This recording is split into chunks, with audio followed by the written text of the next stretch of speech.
Welcome to the Stories in Climate podcast, a podcast where we talk about the journey of individuals who have committed themselves to solving the climate crisis. I'm Jim Schwabel, one of the founding members of Protea.Earth, a social network for climate change enthusiasts. Today's guest is Sanjana Paul, the executive director of the Earth Hacks Foundation. Sanjana is a recently graduated electrical engineering student at VCU and has a strong passion about the intersection of earth science and electrical engineering. Here we talk about how we can use hackathons to promote innovation in the climate change community through bottom-up university movements. Let's get started.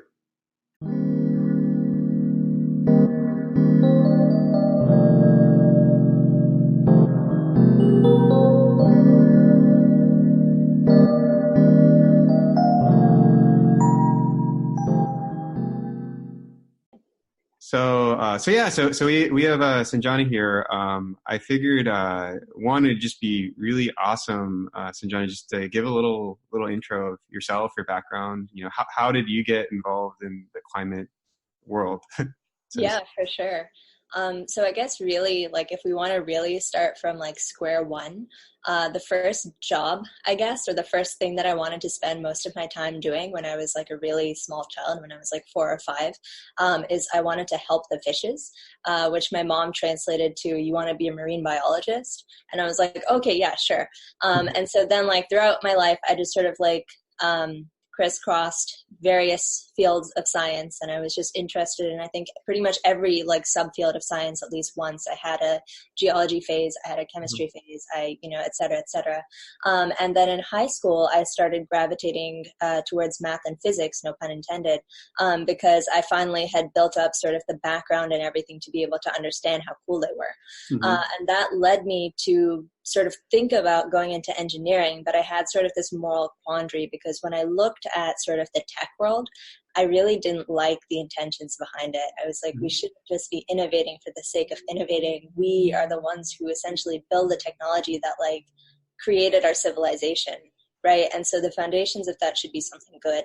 And so that led me to have an interest in renewable energy. And so I was like, oh, okay, like who works in the power and energy sectors? How can I get in there and sort of change it from the inside out? And so I studied electrical engineering. And so while I was studying that, I again started zigzagging all over the place just because all these opportunities came my way, and I did research in medical devices and semiconductor manufacturing and all sorts of things. But I started to feel this mounting panic, and I couldn't quite put my finger on what it was. And then I realized that, I always like to stay very afloat of current events in the world and things that are happening and major scientific discoveries. And I was realizing that, like, increasingly, alarmingly, you're seeing all of these really, really concerning large-scale natural disasters and events that all have like this one thing in common, which is human-induced climate change. And so then even while I was like, yes, I'm here to study electrical engineering so that I can go and transform the grid, I was like, I'm not going to get there fast enough. Yeah, totally. I started looking at the scale of these things. And again, I started waking up in the middle of the night. I started like getting preoccupied with it in class. I couldn't think about anything else. Well, So I love that. It reminds me when I was in college, I had a very similar passion for neuroscience. My brother suffered a severe psychotic episode halfway through college, so it was very, very traumatizing for me. But it was kind of a driver of like deep fire within me to innovate in neuroscience and med device. And this Earth Hacks organization seems very similar to a lot of the organizations I formed in medical device development and the communities we built in college. And I just feel like there's so much power to start these bottom-up student organizational movements to really create solutions, propagate innovation, curate resources through private philanthropy and others. I really think it's great. I feel like from this story, one of the questions I felt like I didn't get was answered is like, did you have a mentor? Is there someone in your life that just made you gravitate towards here outside your own scientific curiosity? I feel like for me, I had a few of those people in my life in college, one being Sean Phelps at GTRI, a few great people. Were there any people instrumental in your life that kind of put you in focusing in this area? I feel like that's often a question I figured might be good for the audience. Yeah, so definitely there. I don't think that it was just limited to one person. I think that there are a few key people in my life. The person who really inspired me to start Earth Hacks was actually my boss over one summer. I was working at a conservation tech startup, and I was ranting to my boss, Dr. Alex Deegan, about just issues that I had with the engineering community and how we have all of these brilliant people and they're not applying themselves to climate problems because like it's not put into their language. And he just looked at me and he was just like, I mean, you have it pretty well figured out. Like, why don't you get it started?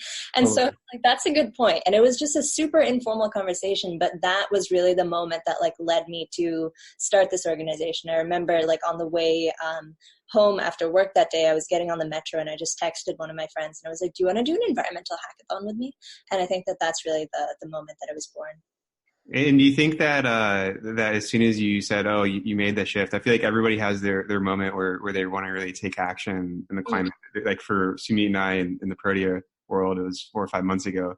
Right. Do you feel like at that moment when you're like, "Oh, I want to build, this hackathon," it just kind of landslided from there, and you just got a lot of support and it was easy, or do you think it was challenging to build a base of people organizing a hackathon? Because I imagine in climate, I find that it's sometimes hard to find the right people. In the Bay Area, we've been lucky, I feel like, with a lot of great organizations. But when I was at Georgia Tech, there weren't that many people in the med device world that wanted to innovate. So it took a while to build that base. But I'm just kind of curious, were there any challenges with that, or was it pretty easy to create people? There were so many challenges. It was not easy. The first 6 months I wanted to give up every day, but I kind of couldn't because then there was, again, that counterbalancing like sense of urgency and panic. Totally. It was like very much an uphill battle. There were a couple of people who like initially right at the outset were like, yes, I support you. This is a great idea. But for every one of those people, there were 10 other people who were like, I don't understand why you're doing this. You should probably stop doing this. You should go to the career fair instead. Like, don't waste your time on this.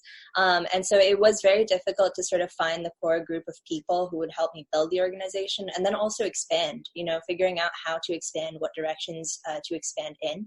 And I think that after probably like the first, even after the first hackathon we had, it was still challenging. And then I think after that, once we turned into a nonprofit, we started sort of magically getting in touch with some of the right people who then started like this avalanche effect. And I think that in the past few months, despite the workload being very heavy, it's been going a lot better. And we've been like exposed to these amazing opportunities and just received like an outpouring of support. And we're really trying to build our community. So that's very heartening to see. Great. Yeah. And I think, so I guess with Earth Hacks, you started one hackathon at the VCU, I'd imagine, and you started this foundation. Right.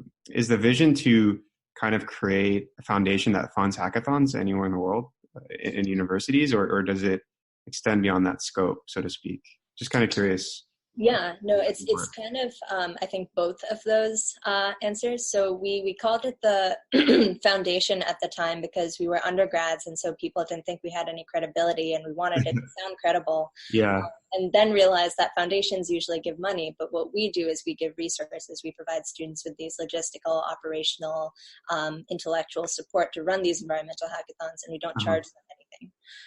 So we do envision that we are trying to expand across the United States and sort of galvanize university students and see how they respond to it. And we do have plans to go international as well, because I think environmental innovation shouldn't just be limited to this country. In fact, we are sort of limiting ourselves by not actively investing our time as much in other countries.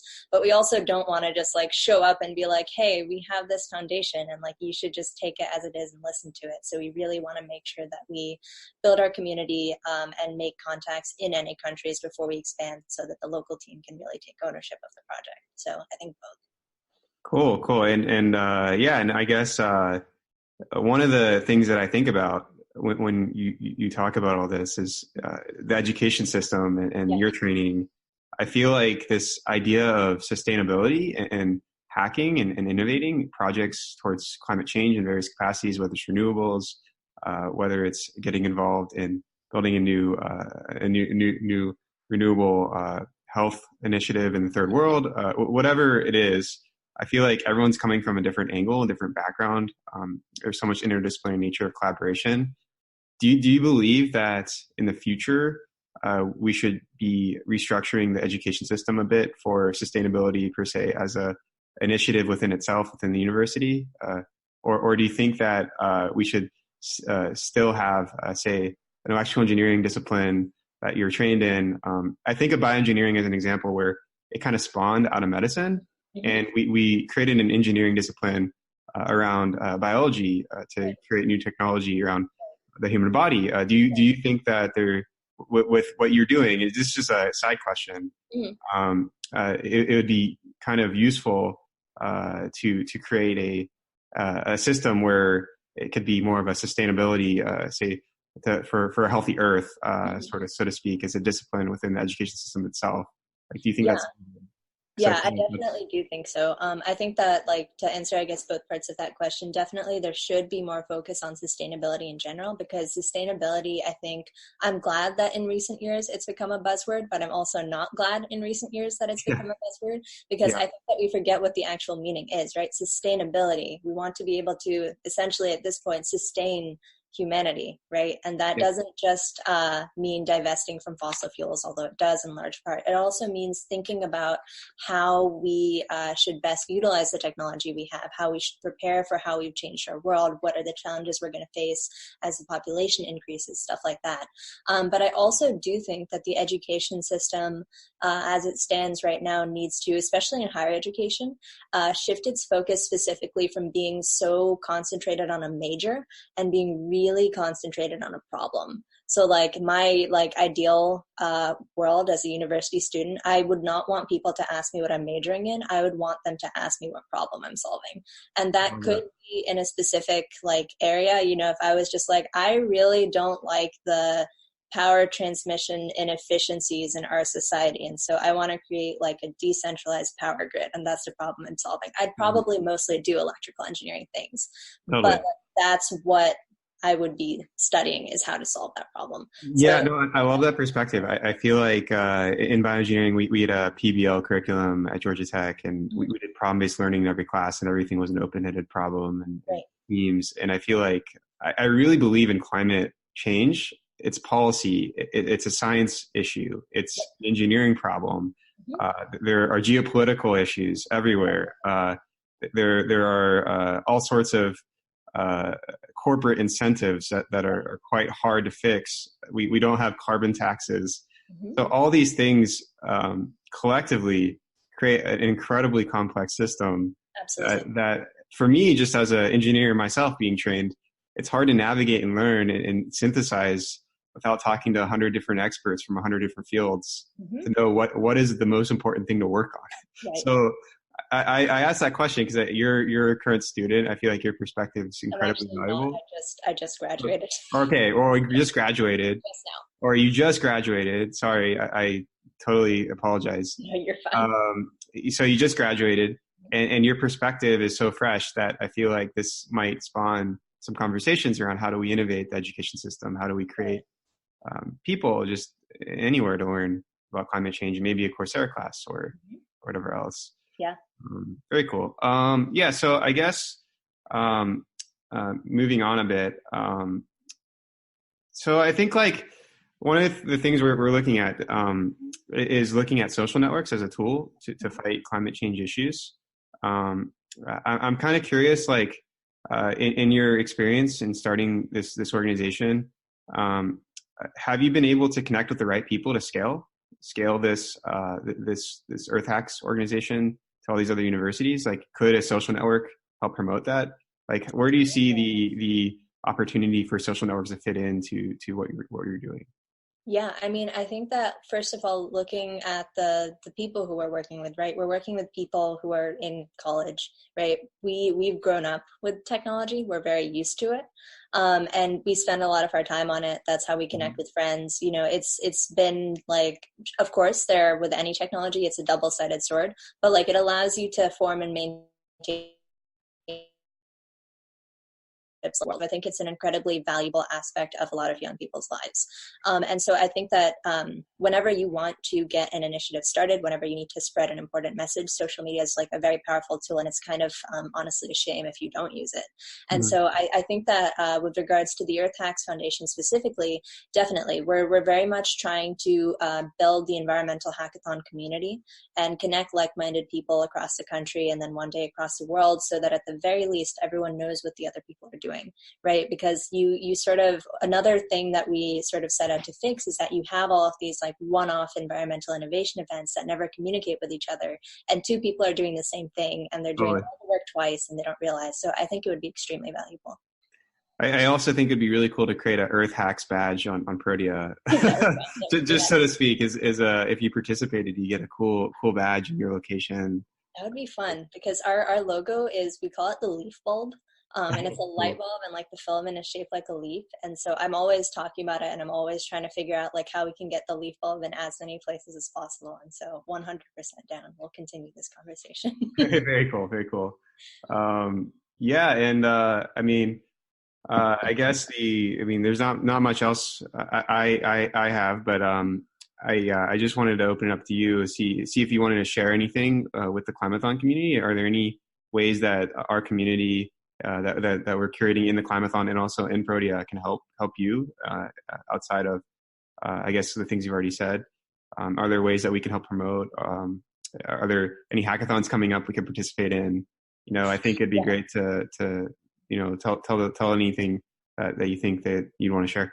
Yeah, certainly. So essentially, yes to all of the above. Like I said, we're very, very focused on building the environmental hackathon community, because at the end of the day, this is about the people who are making these changes in the climate space. And so we want everyone to be able to interact with each other and learn from each other. And so absolutely, please reach out to us. Visit our website at earthhacks.io. Find us on social media. Reach out to us. We're a very small team, so we're always on these sites. And we literally have gotten messages from really remote, disparate areas. And like, we read all of them and we respond to all of them. Like this dude in Washington State emailed our Earth Hacks email, and I don't think he was expecting anyone to respond, but I did, and he was so surprised. So if any part of Earth Hacks interests you, excites you, resonates with you, or if you think that you have an idea for how to make this even better, like 100% reach out to us. I really don't see there being any competition in the climate space. I think we all understand the gravity of the situation that we're in and the importance of the work that we're doing against it. And so I think that really any opportunity to talk and collaborate and support each other's work, even everyone supporting Earth Hacks supporting everyone else is fantastic. And everything's on a case-by-case basis. Everyone's circumstances are different. So come talk to us, because I think that we would be really excited to make our community a little bit bigger. Awesome. Yeah, that's great. And I'll definitely post all the links after this episode in the bottom, so people can go to the website, contact you, hopefully get philanthropists to donate money to the foundation. so that we can scale and bring yes. places. Yeah. So please, anyone with money out there, please donate it to Earth Hacks, so that more universities can do such innovation initiatives. I just believe strongly that these projects can really transform our thinking, create a really innovative culture. I think culture is so important in climate, like getting innovation right, getting the right disciplines in the room. I think engineers, computer scientists are essential to this, but we also need policy and every other aspect to this problem. Civil engineers, building designs. It's a very hard problem, and I think more projects we have, the higher likelihood there is to have the right project scale and really have global impact. So agreed. Yeah, thanks for your great work. Really excited to collaborate going forward, and I appreciate your time on the show. Thank you. Likewise.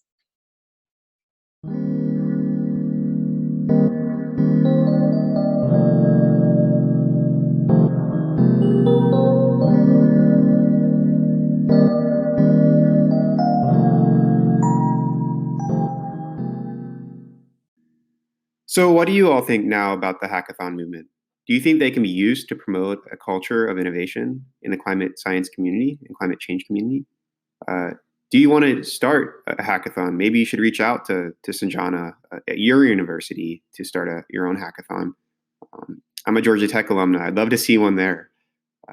What do you think about the education system? Do you think that it's optimal for innovating in climate change?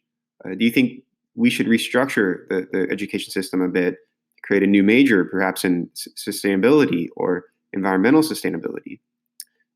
What do you think about, how we can, as a society, promote larger hackathons or collaborate across hackathon groups? We're creating this climathon in the Bay Area, but we are trying to collaborate with Sanjana and the Earth Hacks. These are just some of the questions to think about. I think we all can do more in the climate change community. I think we covered a little bit in the show that this is a bigger problem than any one of us can solve, and as long as we're kind of putting Earth at the center and the impact we have on the environment, reducing emissions, etc., we're all winning. So yeah, thanks again for being on the show. This is our first episode.